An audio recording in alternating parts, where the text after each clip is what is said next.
Spoštovane in spoštovani, lepo vas pozdravljam na javni tribuni Krščanskega foruma z naslovom Preganjanje kristjanov. Prav posebej lepo pozdravljam med nami Aleša Hojsa, predsednika Združenja za vrednote slovenske osamosvojitve, doktorja Boža Predaliča, generalnega sekretarja Združenja VSO in Alenko Jeraj, generalno sekretarko SDS.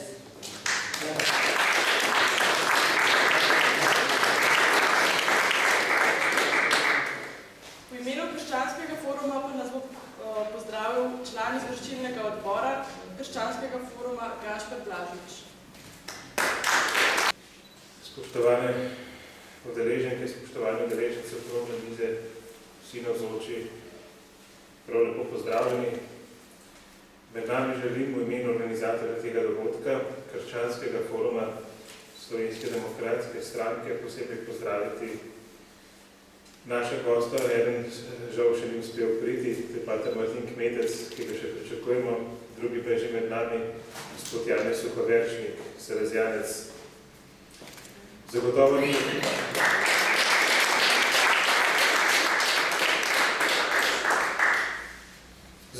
ni naključje, da je preganjanje kristjanov danes zelo aktualna tema.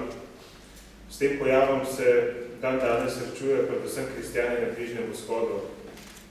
Nekdaj cvetoče krščanske skupnosti, predvsem v Siriji in Iraku, izginjajo. Tudi Turčija postaja zadnje čase vedno bolj kristjanom neprijazna država. Tudi gre več le za divjanje islamske države ter nepodobnih islamističnih milic, pač pa tudi za načrtno delovanje oblasti v večinsko muslimanskih državah, kjer se vse bolj pojavljajo tendence uvajanja širiatskega prava, ki je izredno izključevalno in tudi brutalno do drugače verujočih. In tu se poznam tudi recimo pri korakih, ki jih je Turčija obrala v zadnjem času v vojski, recimo ravno danes smo prebrali lahko, da odpravljajo prepoved nošenja na glavne rute. To bo verjetno samo prvo dejanje v postopku tako imenovanega kuhanja žab. Počasi bo to šlo vedno bolj v smer islamizacije družbe. No, potem preganjanje kristjanov je v bistvu staro že toliko kot krščanstvo samo. Že Sveto pismo Stare zaveze poroča o pripadnikih izvoljenega ljudstva, ki so bili pripravljeni iti raje v smrt, kot da bi zatejili Boga in postavo. No, tudi v Jezusovem času se lahko srečujemo s tovrstnimi pojavi, pomor nedolžnih otrok v Betlehemu, poboj Janeza Krstnika, po nastanku prve cerkve, umor prvega diakona Štefana, pa kasnejši umori apostolov, kot vemo je od 12 apostolov, ki jih Jezus izbral, je samo eden umrl naravne smrti, vsi ostali pa mučeniške. No, potem vsa zgodovina krščanstva je bila tako ali drugače zaznamovana z mučenci, predvsem tistimi, ki so odhajali na misijonska potovanja po različnih daljnih deželah, recimo Koreja, Japonska, kjer so bili umorjeni sveti Pavel Miki, sveti Peter Krstnik, njuni tovariši, potem v afriški Ugandi sveti Karol Luanga in njegovi tovariši. In to vse priča o tem, kako hud duhovni boj se je že takrat odvijal in se še vedno odvijal v zadnje. No, potem imamo primere številnih mučencev, od škofov, duhovnikov, laikov, devic, redovnic, tudi v slovenskih tleh. Zgodovina slovenskega naroda samo v zadnjih stoletjih beleži številne primere mučeniške smrti, to so ljudje, ki so izgubili življenje zaradi sovraštva do vere. Spomnimo se samo druge svetovne vojne. V tem času je bilo ali s strelnim orožjem ali kako drugače umorjenih kar precej kristjanov, recimo teološki profesor dr. Lambert Ehrlich, potem že Blaženi Alojzij Grozde, se pravi učenec, ki je bil že z beatifikacijo priznan.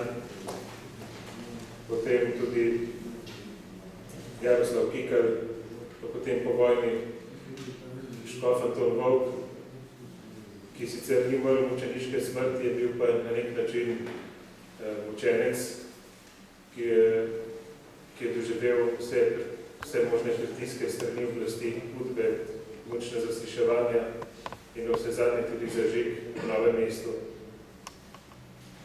Spomnimo se tudi grinskih mučenj, pa mogoče tudi tistih kristjanov, ki jih je preganjal tudi nacistični režim, recimo iz naše neposredne soseščine Svetih plac ali Bisede plaže ali Placid Corteze z otoka Ceresa, ki je umrl v Terastu mučeniške smrti. Duhovno ozadje nasilne smrti teh mučencev je bilo zelo jasno. Bili so tihi uporniki totalitarnim ideologijam in njihovim nosilcem. Hkrati pa so tudi odpuščali svojim učiteljem, tako kot je Jezus molil za svoje mučitelje, ko so ga pribijali na križ. Dejstvo pa je, da mučencev že v času zgodnega krščanstva niso zaman imenovali martyres, ugrščeni, to pomeni pričevalec. Beseda izvorno pomeni pričevalca, ker gre za pričevanje v najboljšem primeru besede. To seveda ne pomeni, da je bilo trpljenje teh mučencev opravičuje preganjanje, prav nasprotno. Njihova smrt še bolj poudarja človekovo dostojanstvo ter moralno, duhovno in ideološko zlaganost preganjalcev. Hkrati pa tudi ti mučenci pričujejo v tem, da niso pripravljeni pristati na nek pocen konformizem. Zato mogoče ob koncu ponujam v razmislek vprašanje. Če bi dan danes se na slovenskih tleh pojavili preganjalci kristjanov in bi začeli množično besneti nad Slovenci, koliko Slovencev bi bilo pripravljeno braniti svojo vero in kulturo ter identiteto tudi z lastno krvjo, čisto mimogrede v slovenskem prostoru, ki je zaznamovan s krvjo, se tudi dan danes srečujemo s pojavom sovraštva do vere, ki se trenutno javlja kot kulturni boj. Prav v teh dneh smo lahko videli, kako je Ustavno sodišče zavrnilo pobudo pripadnika islamske skupnosti, ki je spodbijal zakonsko ureditev državnih praznikov ter dela prostih dni, češ da diskriminira drugače verujoče. To je bil seveda en tak zelo tak blag poskus na prvi pogled, ampak lahko se iz tega izcimi še kaj hujšega kasneje. No, to se lahko vprašamo, koliko manjka še, da ta kulturni boj preide tudi v fizično obračunavanje. Tako kot sedaj recimo pripadniki tako imenovanega kulturnega marksizma skušajo preko medijev popularne kulture prikazati krščanstvo kot nekaj zlaganega, kot nekaj, kar je stvar preteklosti. Naj bo tudi to iztočnica za razmišljanje ter diskusijo o tej temi. Prepričan sem, da nam bosta gosta, tudi pater Martin je medtem prišel sem, da nam bosta na najbolj avtentičen način predstavila odnos kristjanov v državah vzhodne Evrope.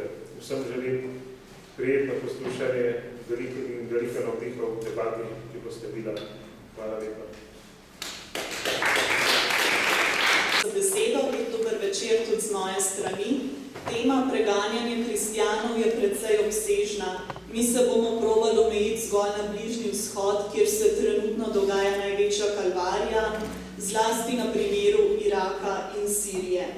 Lepo pozdravljam med nami patra Martina Kmeteca, doktorja znanosti z področja religiologije in predstojnika minoritev v kustodiji Bližnjega vzhoda.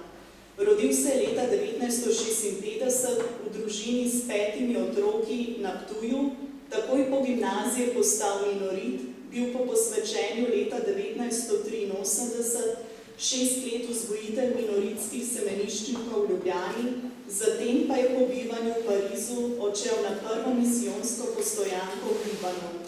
Zatem je postal predstojnik samostana v Izmirju v Turčiji, sedaj pa deluje v Istanbulu. Je ljubitelj jezikov, zna arabsko, opravil pa je doktorat iz islama.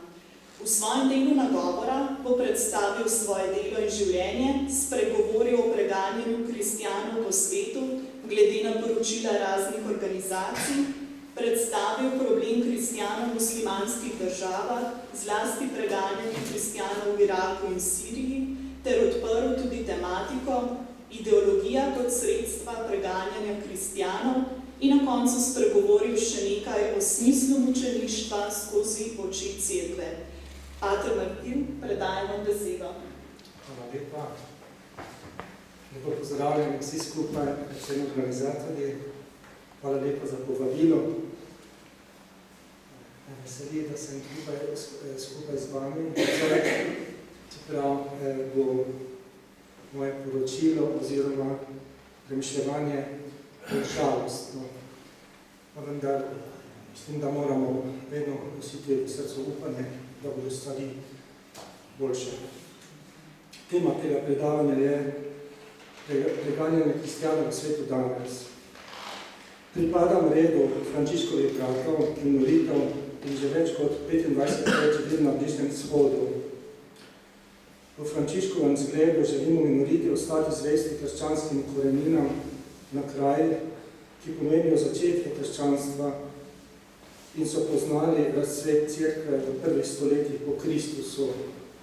Moj red je navzoč v Turčiji in v Libanonu. Naše soočanje z islamom je izziv, ki nas vodi k neprestanemu razmišljanju o cerkvi in krščanski veri, o skrivnosti človeškega bivanja. Religija more iz človeka izvaditi to, kar je najbolj človeško, najbolj plemenito, in razkriti skrivnost njegovega dostojanstva. Po drugi strani pa vemo, da nobena kultura ni neodporna proti epidemiji zla. Ko se Jezus nahaja na procesu pred velikim duhovnikom, ki ga izprašuje in ga eden od služabnikov udari po obrazu, mu Jezus postavi vprašanje, zakaj me tolčeš? To vprašanje nam daje pravico, da se sprašujemo o sodobnem preganjanju kristjanov po svetu. Preganjanje kristjanov po svetu v poročilih različnih organizacij. Različne organizacije, ki spremljajo preganjanje kristjanov po svetu in spoštovanje osnovnih človekovih pravic, poročajo o naraščanju preganjanja. Po njihovih poročilih nestrpnost do kristjanov iz leta v leto narašča, predvsem v Aziji, na Srednjem vzhodu in v Afriki. Lansko leto je bilo zaradi pripadnosti krščanski veri ubitih 1173 kristjanov, kar pa je manjša številka glede na leto pred tem, 2015, ko je bilo ubitih 7100 kristjanov. Danes naj bi bilo po svetu 150 milijonov kristjanov, ki so v stanju preganjanja oziroma imajo zaradi svoje vere težave. Stanje je kritično v 50 deželah, od katerih je na vrhu Severna Koreja. Tam je par tisoč kristjanov v taboriščih za prisilno delo. Sledi Somalija, Afganistan, Pakistan in Severni Sudan. Največji porast skrajnega nasilja proti kristjanom, ki ima svoj izvor v islamistični ideologiji, je navzoč v Iraku, Nigeriji, Sudanu in Siriji. Število ubitih kristjanov zaradi njihove vere po agenciji Odprta vrata je naslednje. V letu 2012 1201, v letu 2014 2123, v letu 2014 4344, v letu 2015 7100, v letu 2016, kot sem že povedal, 1173. Indija. V Indiji je približno 64 milijonov kristjanov, 64 milijonov kristjanov. Od tega jih je preganjenih 39 milijonov. Organizacija Odprta vrata govori o 40 napadih na mesec. Gre za napade se strani hinduističnega in budističnega nacionalizma. Saudska Arabija. Tam živi in dela približno 1,5 milijona kristijanov. Večinoma so iz azijskih dežel, predvsem Filipinov. Prepovedan je vsakršen kult, vsakršno zbiranje k molitvi. Nigerija. Nigerijo zaznamuje nepopisno divjaštvo teroristične organizacije Boko Haram. V tej deželi je bilo leta 2015 ubitih največ kristijanov, 695. Teroristi so izvršili številne napade na cerkve in na vernike, požgano je bilo veliko število krščanskih naselij. Med mnogimi napadi na kristijane naj omenimo napad 14. aprila 2014 na avtobusni postaji v Njani je eksplodirala bomba, ki je ubila 88 ljudi. V mesecu maju 2015 je bilo nasilje proti kristijanom tako veliko, da je moralo bežati 100.000 ljudi iz škofije Majduri. Takrat je bilo porušenih 350 cerkva, 22 župnijskih središč. Po trditvah nekaterih medijev je Boko Haram, ki se je pridružila kalifu islamske države Abu Bakr al-Baghdadiju, ugrabila 10.000 nedoraslih dečkov, da bi jih naredili za žihadiste. Spričo napadov in množičnih ubojev te organizacije umirajo tako muslimani kot kristijani. V noči od 14. na 15. april 2014 je bilo ugrabljenih 276 deklet iz srednje šole v mestu Chibok, Borno. 57 dekletom je uspelo uiti. 13. oktobra 2016 so jih osvobodili, 21 izmenjali so jih za zaprte borce Boko Haram. Kenija. V letu 2011 je bilo 14 terorističnih napadov v Keniji. Ideološki cilj napadov je uničiti sožitje med muslimani in kristijani. 2. aprila 2015 je skupina somalskih islamistov vdrla na univerze v Garisi.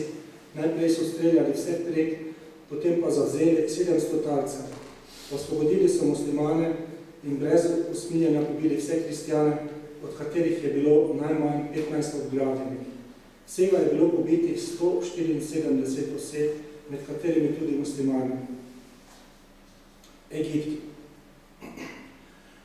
Nihče si ni mogel predstavljati tragedije, ki bo prizadela krščansko skupnost v vasi El Aoud, v kateri so v večini kristijani kopti. V februarju 2015 so pripadniki islamskega kalifata objavili videoposnetek, ki kaže obglavljanje 21 koptov delavcev migrantov v Libiji. 13 jih je bilo iz te vasi. Kopti v Egiptu so imeli vedno težave pod pritiskom državne institucije, ki se je vse bolj islamizirala, ravno tako ko so doživljali številne napade islamistov. Od arabske pomladi naprej, 2011, so kristjani doživljali vse večji pritisk, ki se je izražal v bombnih napadih na cerkve, v napadih na kristjane in ima svoj vrhunec v obdobju predsednika Morsija.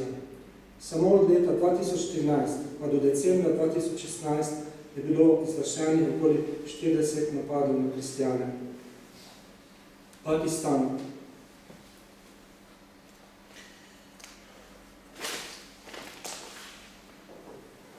Lansko leto na veliko noč so v mestu Lahore v javnem parku teroristi izvršili atentat, v katerem je umrlo 70 otrok in odraslih. Ranjenih je bilo več kot 340 oseb. Islamisti so izjavili, cilj so bili kristijani. Razen napadov na cerkve in na kristijane, kristijani v Pakistanu najbolj trpijo zaradi zakona o blasfemiji oziroma bogokletju. Znano je, da je ta zakon zlorabljen s strani muslimanov, ker se je na ta način najlažje maščevati sosedu kristijanov, ki ti ni všeč, ali ker je to najlažja oblika, v kateri se preprosto izraža sovraštvo do kristijanov. Najbolj znani primer tega preganjanja je primer Asije Bibi, ki je mati 5 otrok in je bila obsojena na smrt z obešanjem leta 2010. V zaporu še vedno čaka na oprostitev ali izvršitev kazni. Minister za krščanske manjšine v Pakistanu Shahbaz Bhatti in muslimanski politik Salman Taseer sta bila umorjena, ker sta jo branila in sta se zoperstavila zakonu o blasfemiji. Druga točka, pravni položaj kristjanov v strogo muslimanskih državah. Islamsko pravo deli nemuslimane na dve kategoriji. Po eni strani so to agnostiki, ateisti, na kratko brezverci. Drugo skupino pa predstavljajo Judje in kristjane.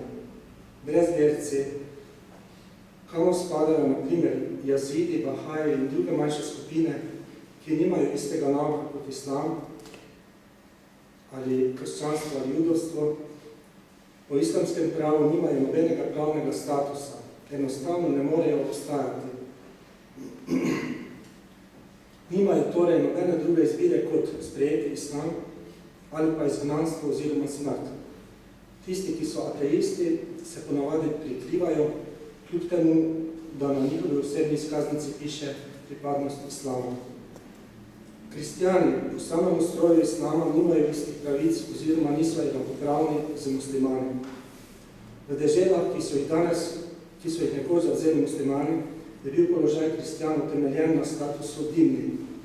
Ta status podrejeni skupnosti zagotovi preživetje pod pogojem, da za svojo odkupnino plačuje davek. V Koranu beremo, citiram, on je poslal svojega preroka z vodilom in resnično religijo, da bi prevladala nad vsako drugo religijo. In potem drugi citat, vi ste najboljša od skupnosti, kar jih je obstajalo, vi določate, kar je pravilno in prepovedujete, kar je napačno, vi, ki verujete v Boga. Iz 1. stoletja islama obstaja dokument, ki se imenuje Omarov sporazum.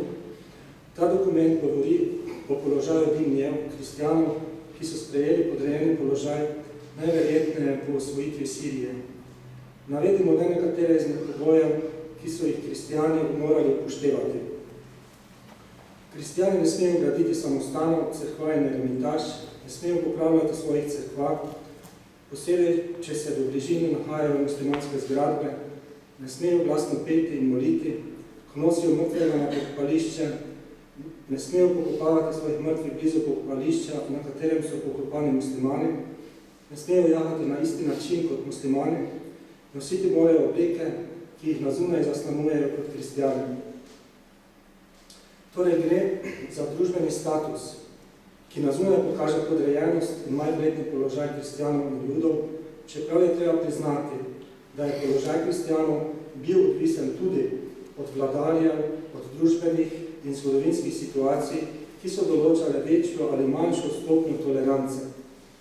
Po tem pogledu v zgodovino se sedaj ozrimo še na današnjo pravno situacijo, vkolikor jo je mogoče razložiti v tem kratkem povzetku. Anne Elizabeth Mayer v svoji knjigi Človeške pravice v islamu analizira vprašanje človeških pravic v islamu in ugotavlja, da se te pravice kršijo ne le v praksi, ampak tudi v zakonodajnih besedilih, torej tudi v teoriji dokumentov o človeških pravicah, o človekovih pravicah, ki temelje na šariatskem pravu.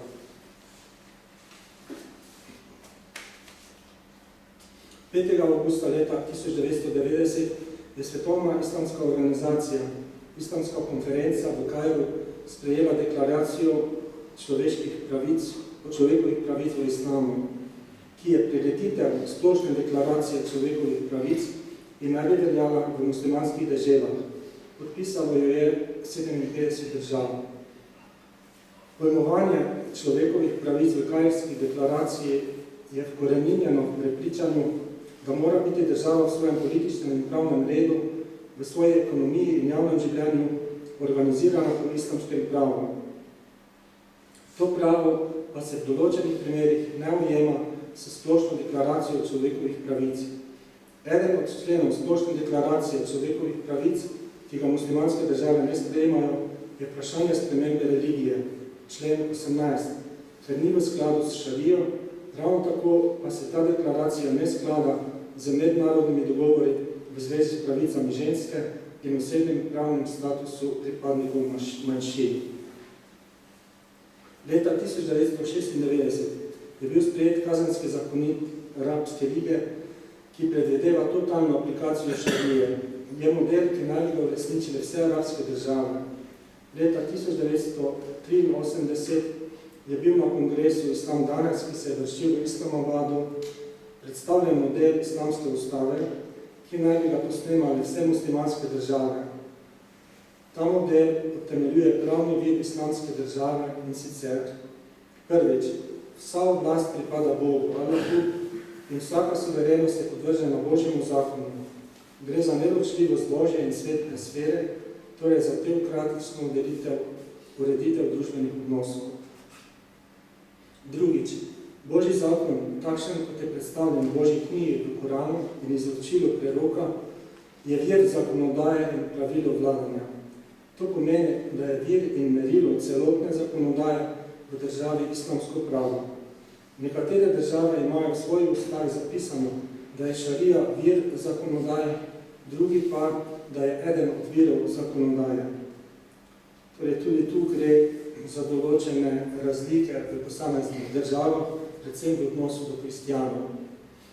Moramo reči, da je na razvoj ustavnega in pravnega sistema v tej smeri v zadnjem času vplival islamizem, ki se je razvijal s pomočjo kapitala, pridobljenega iz nafte, in je vršil pritisk na obstoječe vlade, da so se uklanjale in iz zakonodaje umikale vplive zahodnega prava.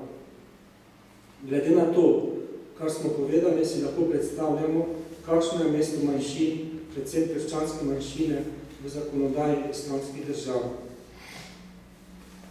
Sedaj pa še o preganjanju kristijanov v Iraku in Siriji, če lahko nadaljujem.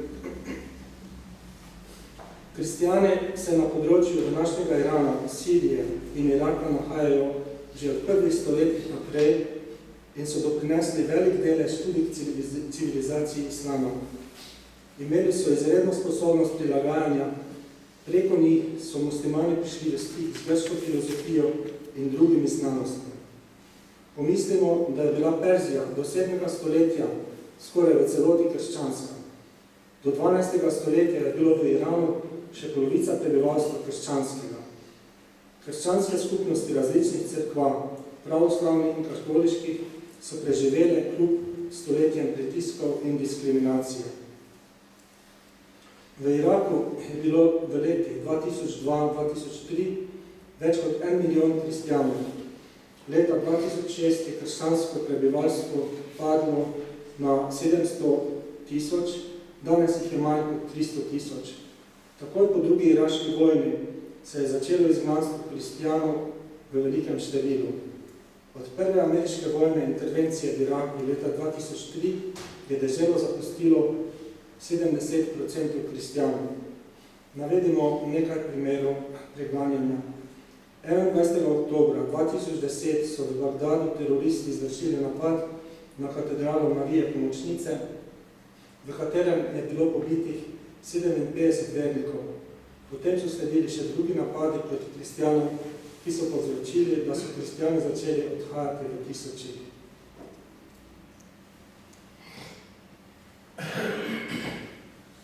Seveda, ko govorimo o Bagdadu, vemo, da se nenehno dogajajo napadi proti šiitskim mošejam, proti šiitskim centrom.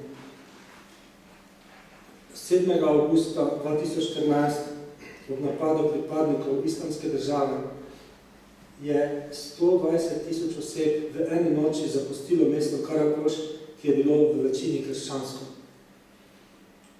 Že na samem začetku so pripadniki islamske države definirali svoje poslanstvo kot uničenje vseh manjšin, med njimi so največ pretrpeli Jazidi. Potem, ko so 10. junija 2014 pripadniki islamske države zavzeli mesto Mosul, so izdali odlog, da vsi kristijani zapustijo mesto. To je le ena od konkretnih situacij, ki privede kristijane do izbire med življenjem in smrtjo.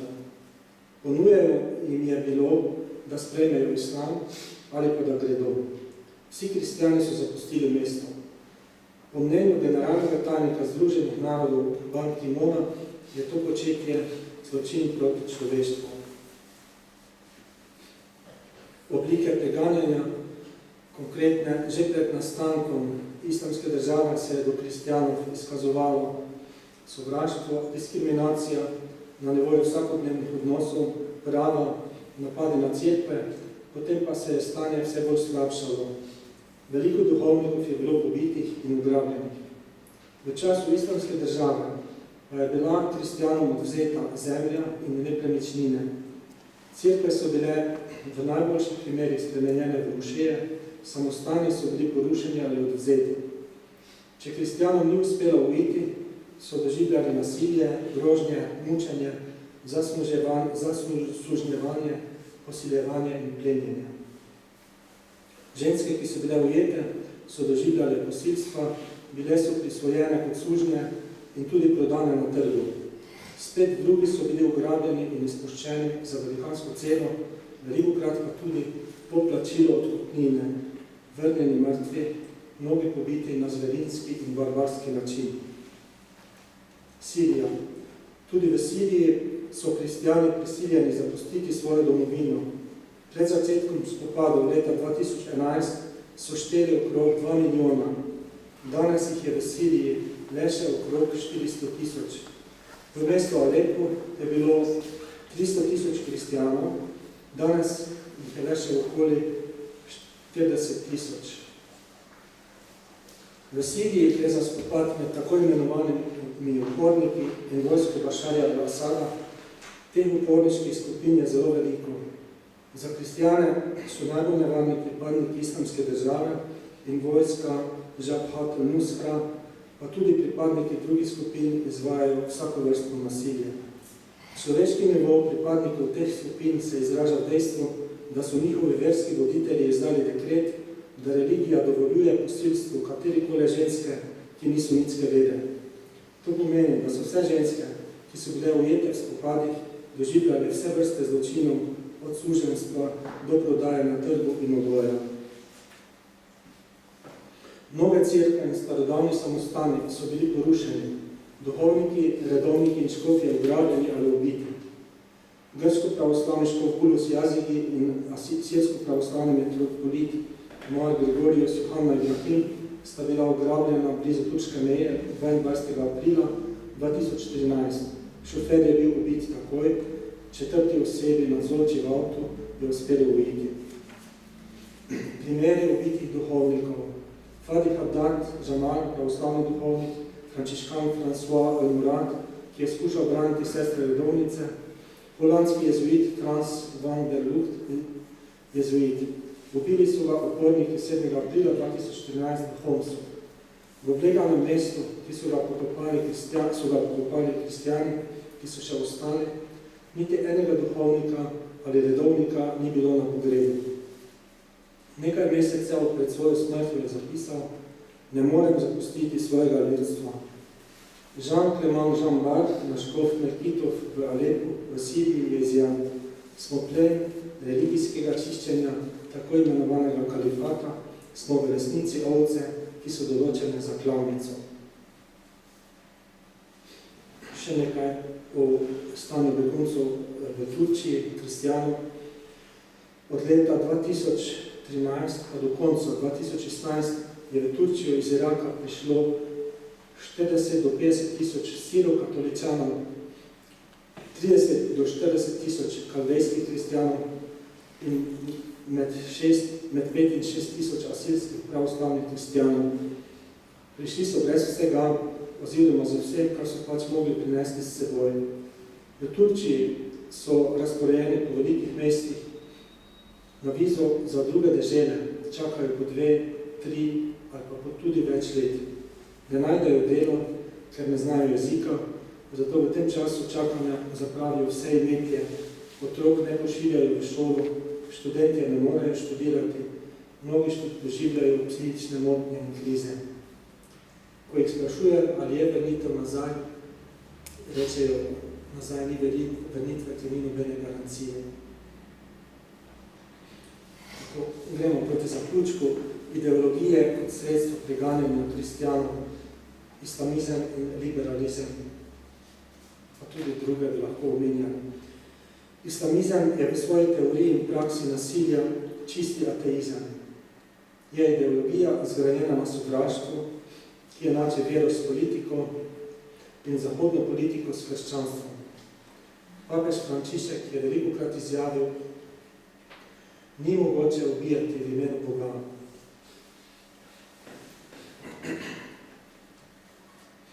Odgovornost zahodne civilizacije. Ko je George Bush najavil vojno proti Saddamu Husseinu, se mu je papež Pavel II z vso silo uprl. Kajti vedel je, bilo je vendar jasno, kaj se bo zgodilo s kristjani. Kardinal Fernando Filoni, ki je bil takrat nuncij v Iraku, pravi, korenina eksodusa kristjanov z Bližnjega vzhoda je v vojni 2003, ki jo je Janez Pavel II v svoji daljnovidnosti obsodil. Zahod kaže do preganjanja kristjanov ravnodušnost. Pomembnejše so ekonomske koristi, vezane na nafto. Ideologija Zahoda je ideologija koristi in izkoriščanja. Določajo jo lobiji. Dodajmo še en pokazatelj ravnodušnosti. Poročilo State Departmenta, ki govori o trgovini s seksom v letu 2015 in ki vsebuje 380 strani, posveti le 2 paragrafa institucionaliziranemu seksualnemu zasneževanju v Iraku in Siriji. Vsem ideologijam je skupno to, da je človek pojmovan kot sredstvo. Številka vsako izničenje človeškega dostojanstva pa pomeni ateizem. Papež Frančišek loči 2 vrste preganjanja. Prvo je tisto, ki ga doživljajo kristjani v obliki nasilja, drugo pa je olikano preganjanje, zamaskirano v kulturo, modernost in napredek. Namreč, tako pravi papež, če je nekdo zaničevan zaradi tega, ker izpoveduje vrednote evangelija, je to preganjanje Boga stvarnika v osebah njegovih otrok. Pri vsem povedanem želim poudariti, da so tudi muslimani žrtve nasilja in vojn, žrtve ideologij, ki so se rodile znotraj islama in da islam vera v Boga ni islamizem. Vsako človeško bitje je podvrženo trpljenju. Vsako človeško bitje išče srečo. Vsako človeško bitje ima tudi svojo veliko slabost, da je omejeno in ranljivo od temi. Za sklep nekaj o smislu mučeništva za nas vse. Zaključimo še z besedami papeža Frančiška. Število mučencev je danes večje, kot je bilo v prvih stoletjih cerkve. Ko je malo pred smrtjo trapist Christian de Cherchez, prior trapistov v Tibirinu Alžirija, pisal svoj testament, je slutil, da je njihovo življenje v nevarnosti. Takole piše, če bi se zgodilo, in to bi moglo biti tudi danes, da bi bil žrtev terorizma, za katerega se zdi, da bo zajel vse tujce, ki živijo v Alžiriji, bi želel, da bi se moja skupnost, moja cerkev in moja družina spominjali, da je bilo moje življenje darovano Bogu in tej deželi. Konec citata. Dar mučencev je neprecenljiv zaklad za cerkev in za nas. Zato je prav, da se tega daru nenehno spominjamo, da se spominjamo mučencev cerkve. Monsignor Pierre Claverie, škofov Orana v Alžiriji, je bil ubit 1. avgusta 1966 spričo eksplozije, ki je raznesla njegov avto in ubila tudi njegovega šoferja. Pri obeh se je pomešala, pri kri obeh se je pomešala krščanska in muslimanska, kot da bi nam ta tragični dogodek izpred 20 let hotel povedati, da smo vsi ljudje med seboj vezani s temeljno vezjo človeškega dostojanstva, ne glede na raso, narod ali vero. Hvala lepa.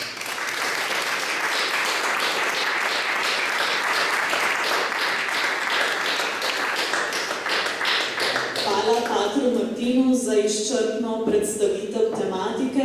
Z nami pa je tudi Janez Suhoveršnik, salezijanec, magister teologije, rojen 1983, v duhovni pa je bil posvečen leta 2014. Je salezijanec in vzgojitelj bogoslovcev na Rakovniku. Po vzoru očeta in učitelja mladine Janeza Boska, salezijanska družina skrbi za mlade in jim pomaga odkrivati veselje do življenja.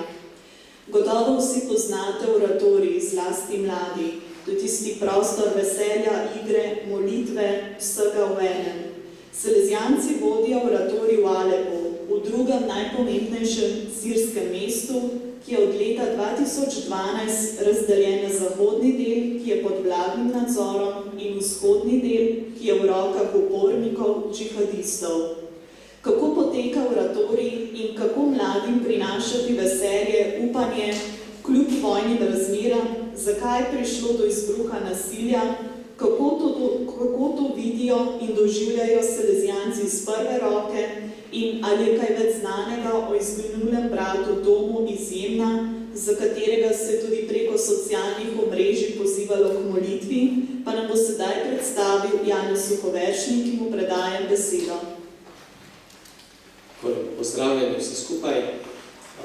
Hvala lepa gospodu Martinu Truncu, Kmetcu, za to dobro predstavitev. Jaz imam sicer napisano nekaj, ampak bom predstavil tako kot s besedami.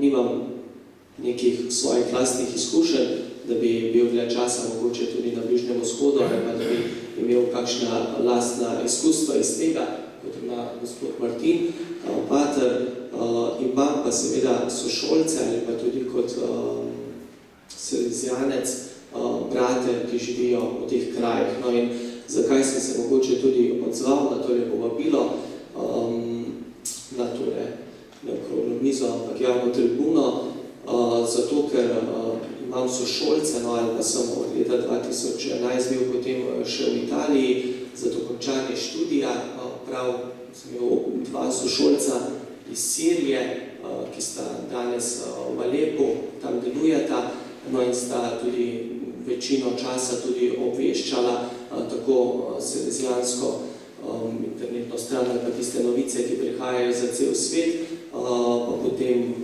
še vse druge. No in jaz sem to arabsko pomlad, kako so jih poimenovali 2011, mislim, da se je začela, ko so se ti narodi začeli prebujati ali pa so nekako spodbujali, da bi bila v teh deželah tudi demokracija na takšen ali drugačen način, so se preštevali in kdo zdaj moral vladati, pa vendar je to šlo bolj za politične spletke, kdo bo imel večji vpliv ali pa kdo bo od tega imel koristi.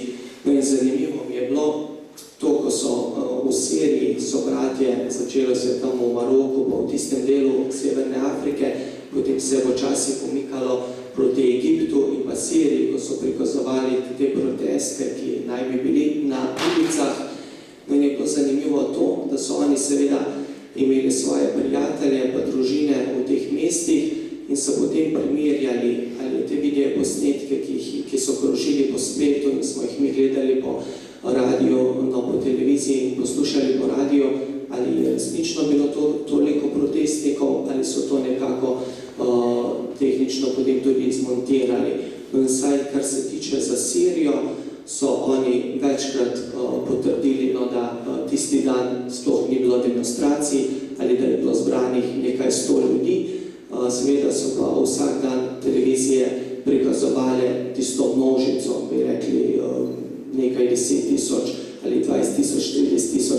To pomeni, da je za vas začetek te vojne kriv en drug interes. Pomeni medijsko zmanipulirati ljudi, da bi se odzvali ali pa nekako kot ta čredni nagon ali pa to, potem tudi se na te stvari podprli nekatere stvari, ki so jih umetno hoteli tudi spodbuditi. No in tako se je potem začelo, no, zdaj jaz politično ne bom toliko vstopil, ker niti ne poznam. Seveda je tukaj interes ali pa tako hitra razlaga bi bila, kdo bo imel naftne zaloge tudi v svojih rokah, se zato je šlo za vojno v Iraku, ki je začel George Bush. To pomeni, da tam v tistem delu je 2/3 zalog svetovne nafte tudi shranjenih. No in ena od teorij, ki jo zdaj nekako naši sobratje nekako tudi pravijo, da nekako bi najbolj bila logična, je ta, da ta pot, ki za dovoz nafte, ki je seveda od Kuvajta od Iraka, pomeni ta Persijski zaliv, morajo obvoziti s tankerji cel arabski polotok in skozi Egipt in Sueški prekop, potem to nafto zvoziti na zahod. Seveda ta pot je draga, poleg tega Egipt je bolj privrženec Rusije pa tega bloka in to vse skupaj stane. No, lahko ima kdo kakšne druge podatke. V glavnem je ta teorija za tem, zakaj je do vojne v Siriji tudi prišlo, poleg tega, da je zapletena sestava prebivalstva, pomeni malo bolj kot v drugih državah, pomeni 70% je sunitov, muslimanov sunitov, 13% je muslimanov šiitov, ki so nekako imeli tudi svojega predsednika ali pa je bolj diktatorsko ali pa se oni pravijo, da drugače ne moreš v teh avtoritarnih državah sploh vladati kot z eno trdo in pa jasno odločno roko. No in potem 10% kristijanov pomeni največ je sicer Armencev ali ne ravno katoličanov in pa rimskega obreda, ampak drugih pravoslavnih in drugih. No in zato, to pravim glede državljanske vojne, no je res, da se je seveda državljanska vojna začela v Siriji, pomeni, da so tiste pripadniki ali pa člani sunitov začeli ta, da bi oni imeli kot oblast v državi, pa vendar se je potem vse skupaj, kar se je sprevrglo v vojno, bilo motivirano predvsem od zunaj. Nekaj interes Turkov, nekaj Saudske Arabije, nekaj pa potem tudi seveda strani Amerikancev in pa z Iraka, da so vse skupaj podprli in to pomeni, da večina prebivalcev Sirije si ni želela vojne. Niti niso imeli sredstvo, ali pa ta boj, ki je potekal, uporniki in pa ta ISIS, Al-Qaida, vse skupaj se je pomešalo, so bili zelo dobro oboroženi in podprti ali Saudske Arabije ali Turčije, vse skupaj podprti z strani Amerike, ki so najnovejše orožje tudi tja dovažali. Pomeni tisti domačini, ki so si pa želeli miru, so pa ostali bolj ali pa so bili bistveno manj oboroženi. No in zakaj je Sirija zdaj v takšno vojno padla?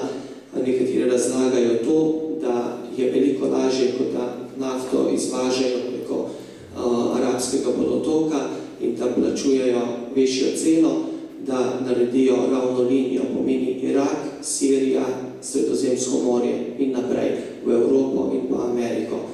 No in seveda zdaj na poti je bila še samo Sirija, ki je pa bolj, ali pa Asad je bil bolj zaveznik Rusije pa Kitajske, Saudska Arabija in pa Izrael in te države pa bolj ameriško ali pa britansko, francoske. No tukaj se interesi malo delujo, ampak dobro, zdaj v tej politiki jaz ne bom več toliko razpravljal, ker verjetno veste, ali pa mogoče iz drugih verov, bistveno več, jaz sem se informiral z nekaj videje, ki tudi so nekako na medmrežju, pa so vsaj na katoliških straneh se te še bolj promovirajo. Zdaj bom povedal nekaj stvari, kaj delajo ali pa kaj so storili Salezijanci za te ljudi tam v Alepu, predvsem delujejo v Alepu, Damasku, Homsu, pa potem tudi v Iraku, vse skupaj je ista provinca. Do leta 2012 je bila sicer pod okriljem Italije, sedaj so pa samostojni. Sicer pa tudi v Siriji delujejo še frančiškani, jezuiti, še drugi redovniki. Alepo, no to Sirci pravijo, da je to najpomembnejše industrijsko mesto pomeni, če je Damask bolj to uradniško ali pa tudi mogoče na nek način turistično, je Alepo industrijsko mesto, naprimer tipkovnice ali pa tipke na tipkovnici, večina teh črk izdelujejo tam, pa še od oblačil in takšnih stvari, ki se potem tudi v Evropo in pa Ameriko izvozijo. No in to mesto, zdaj bom govoril predvsem tam, ker moji sošolci tam delujejo in skrbijo za ta moratorij. V tem mestu je živelo 4,5 milijone prebivalcev, no in to je čisto na severu, potem bom kakšen zemljevid ali pa tudi slike, kakšne res vojne pokazal, je čisto na severu Sirije, pomeni že skoraj tako so razdeljeni, no, sicer med suniti, šiiti, to ne bi točno vedel, ampak v bližini ali pa v zgornjem severnem delu z mejo s Turčijo so tudi Kurdi, sicer so pa Sirijci potem glede religije ali pa verskega prepričanja so pa precej mešano. So pa predvsem ljudje zbrani bolj v mestih, ker tam je, predvsem kar se tiče vzhoda, je predvsem puščava, potem bolj zahodni ali pa ta severni del, vse dol do Izraela je pa bistveno bolj tudi rodoviten in pa potem tudi posegen. No, Salezijanci so v Alepo od leta 1948 leta. Takrat so misionarji iz Italije, pa Salezijanci, no rečemo tako, iz Italije tja šli ravno zaradi tega, da bi odprli oratorij in pa tehnično šolo, ker so videli, da se tam razvija industrija in da bi tudi dali ljudem dobro izobrazbo in pa dobro vzgojo, so tudi tja bili povabljeni, pa ne strani države, ampak tako pač iz strani cerkve. No in prvi, ali pa, no to je bila prva tehnična šola v državi.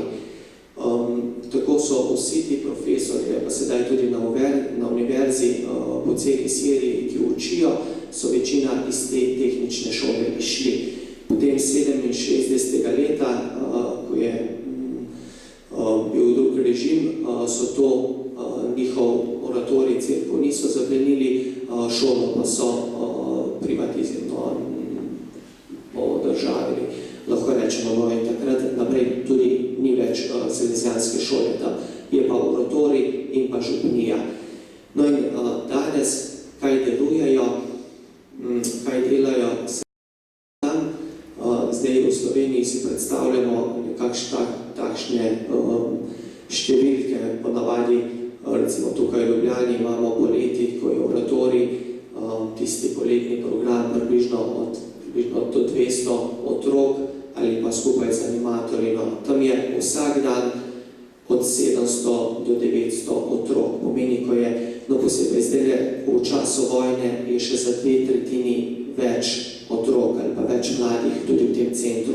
Mogoče tudi zato, ker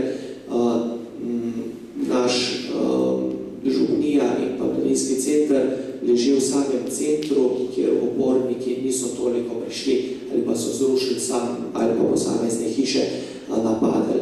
No, od salezijansko ustanovo, kakšne luknjo so naredili v zgradbi, naprimer, ko je ravnatelj tega centra, so ponoč v njegovo sobo je priletela bomba, no in je 4-metrski zid tudi porušila. Potem, ko so bili otroci tudi na vrtu, tam z neko skupino je bomba priletela in se nekako zarila noter v zemljo, sreča dosti globoko, približno 40 cm in je v bistvu tako, kot bi en pokrov povrgu gor in tista bomba eksplodirala in sreča, da je bilo do zemlje, da tistim 20 mladim ni bilo nič.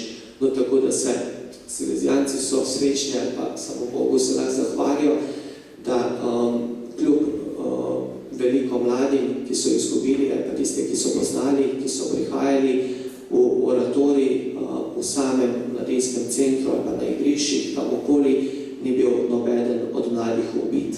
Pomeni, da je, kot da bi Marija držala svojo roko nad tem centrom, nad tem mladim, nad tem delom, da kljub temu, da je nekaj bomb, nekaj škode bilo, tudi nekaj metkov ali pa so bili tudi streli na same hiše, na ljudi, pa vendarle niso nobenega zadeli in ubili.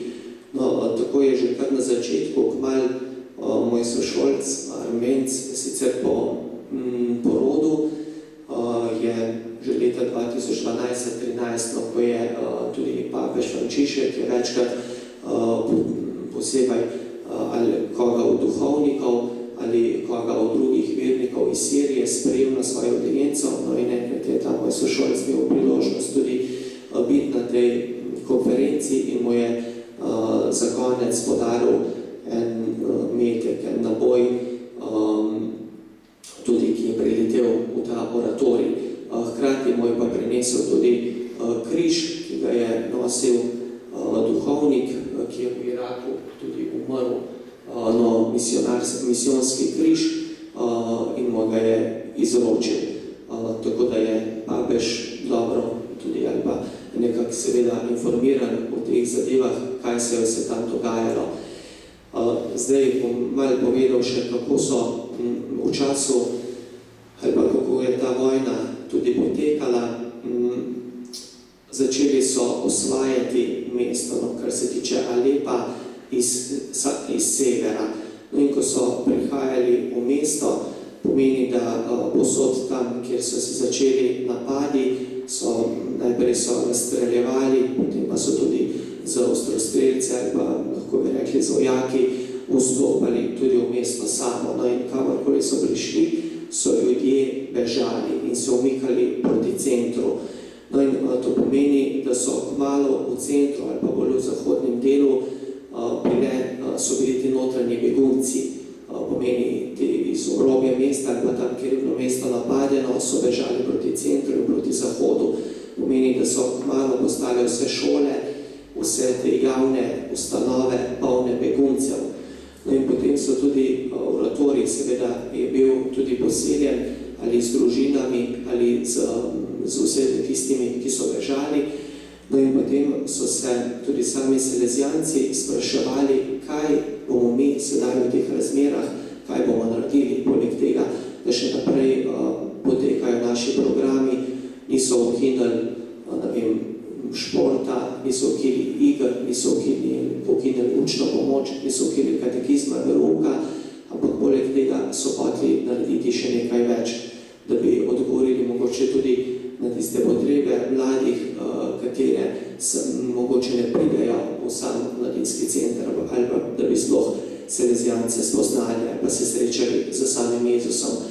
In so se odločili, tako kot je Don Bosco naredil v svojem času v Torinu, ko je izbruhnila bolezen kolera, ta epidemija, ki je takrat še bila smrtonosna bolezen, in je Don Bosco rekel, zdaj mi ne moremo stati križem rok, moramo vsem ljudem pomagati in jaz zagotavljam, da vsi tisti, ki boste pripravljeni iti pomagati in oskrbovati te bolnike in boste tudi živeli ali pa nekako redno prejemali spoved, živeli krščansko, da ne boste umrli ali se nalezli te bolezni.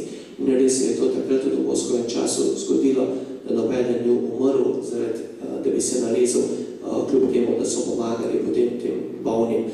No in salezijanci so takrat enako v Alepu, v Siriji, izbrali te mlade animatorje, prostovoljce in so jim prebrali ta odlomek od Don Bosca, potem pa so začeli pogovor, kako bi mi mladim pomagali ne samo tukaj v našem centru, ampak tudi v teh šolah ali v teh javnih zbirališčih tudi beguncev, kjer so se nastanili.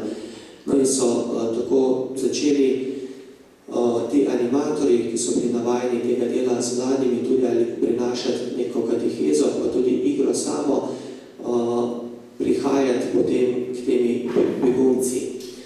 No in zgodilo se pa je tako, no poleg tega, da niso veliko, če sem rekel, da je 80% malo čez muslimanov, pomeni, da veliko o kristijanih ali o samem Jezusu sploh niso še nič slišali. No in so bili ti animatorji presenečeni na tem, ali pa so se tudi tako dogovorili, da ne bodo toliko poudarjali, mi smo kristijani, mi vam želimo pomagati, ampak poleg tega, da vam pomagamo, pa vseeno bomo govorili tudi v imenu koga tudi to delamo. No, in so je tudi jim o Jezusu govorili, no pa tudi o Don Bosku nekaj, no in je prišel enkrat tudi menda klic v oratorij od neke mame, ki je rekla, jaz sem veliko slišala o tem Don Bosku in bi želela sedaj z njim govoriti. Verjetno je od mladih ali od otrok kaj slišala ali pa so kakorkoli se je o tem kaj slišala. No in tako da so take zanimive zgodbe. No, ampak tudi v tem delu, animatorskem delu, ko so jih imeli tako v teh centrih ali pa po šolah, seveda je kmalu nastal tudi problem znotraj, recimo, če mogoče v tistem delu, kjer je bil najprej napadeno mesto, ni bilo toliko kristijanov, so kmalu soborniki prodirali proti centru, je bilo vse več tudi teh družin, iz katerih izhajajo ti animatorji izgnanih. Pa pomeni tudi sami ti, ki so jih izselili ali pa jih s silo izgnali iz domov, so jih poznali tako ali drugače, so vedeli, da v teh šolah ali pa v teh centrih ali pa v samem oratoriju se bodo ukvarjali tudi z njihovimi otroci. Pomeni, da moram jaz vzgajati ali biti dober z sovražnikovimi otroci. In potem je tudi bilo vprašanje, ali pa kar kmalu se je to pojavilo, ali še ustrajam, bom še animator, bom še prinašal Jezusa in pa to delo, to veselje med mlade, ali ne bom, zato ker da bom delal. To je nekako vsakdanjik v oratoriji, pomeni seveda tam pravijo, ko jih pripeljajo otroke iz šol, je najprej 1 uro verouka, potem pa so tudi igre, pa malce pa molitev, pa učna pomoč na ta način, kot oratorij deluje. To je njihova cerkev v oratoriju, vidite, da je precej velika, pa da se spravi kar dosti ljudi noter. No, to so pa potem vojne razmere v teh območjih, ki so bili najbolj napadeni, to sem pa kar z interneta pobral, kakšno ogostošenje je tudi, nekatere slike se slabo vidijo, tudi v teh predelih. Veliko beguncev je seveda šlo iz Sirije, niso ostali v samem mestu ali kot drugod. Največ jih je šlo v Libanon. Če je tam živelo 2 milijona ljudi, jih sedaj živi 4 milijone v Libanonu. No, tako da si lahko predstavljate, kakšne razmere so to. Potem tam in pa potem naprej, nekaj jih je povodilo tudi naprej. No, tole so po 4 letih so po Božiču, ko je se premirje začelo in so soborniki umaknili, so salezijanci z nekaterimi mladimi prvič šli v tiste predele mesta po 4 letih, ki so bili najprej napadeni. No, to še pa Jemen, to je čisto na dnu arabskega polotoka. Ta naš sobrat je bil ugrabljen v Semije, glavno mesto, sem dobro pogledal. On je bil pa nekje je bil tukaj ugrabljen. No, sicer pa tam je kristijanov malo, je pa znano ta država po turizmu.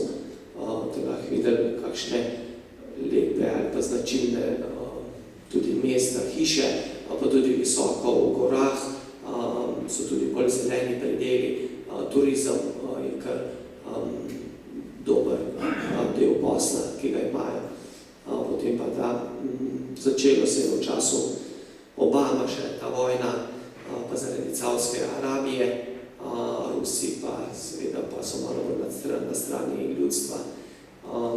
To so razmere, to so pa te sestradani, ali pa oni govorijo o humanitarni katastrofi, ne vemo, koliko jih je dejansko umrlo zaradi lakote, ampak verjetno ne malo. To je pa salezijanec obrat iz Indije, Tom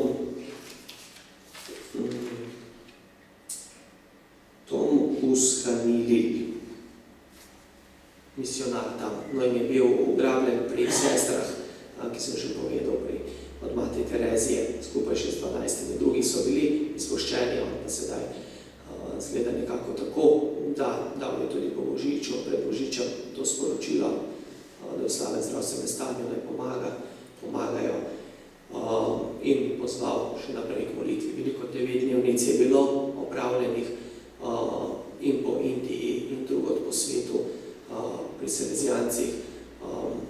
Smo tudi mi povabljeni, da tako kot so rekli sveti, da so premagali vojno v Siriji, sveti, tudi mi ne moramo računati samo sredstvi, ampak z molitvijo lahko rešimo ali pa tudi pripomoremo k rešitvi problemov, ki nas presegajo nedvomno. Hvala lepa, Janez. Zgleda, da velja pregovor oziroma svetopisanski citat, kdor bo vztrajal do konca, ta bo zveličan. Pred nami je še približno 20 minut programa. Jaz sedaj povabim svoja dva gosta, da se mogoče usedeta. V Krščanskem forumu smo pripravili tudi kratek video, prezentacijo o preganjanju kristjanov, pa bo Simona sedaj spustila to prezentacijo, potem pa nadaljujemo še z zaključnim delom.